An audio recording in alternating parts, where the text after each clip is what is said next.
کے مظالم کی داستان بڑی لمبی ہے۔ ایک وقت ایسا ہی ہوا کہ حضور نبی کریم صلی اللہ علیہ وسلم جو کہ مکہ مکرمہ میں عبادت کے لیے تشریف لاتے تھے، تو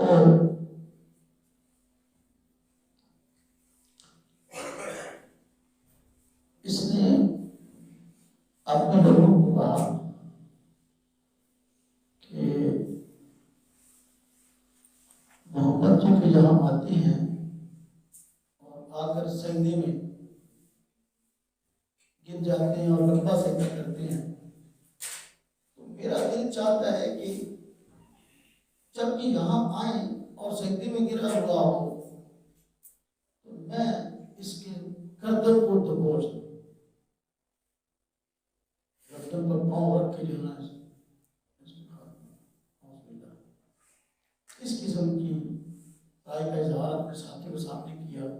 اور اس موقع کا منتظر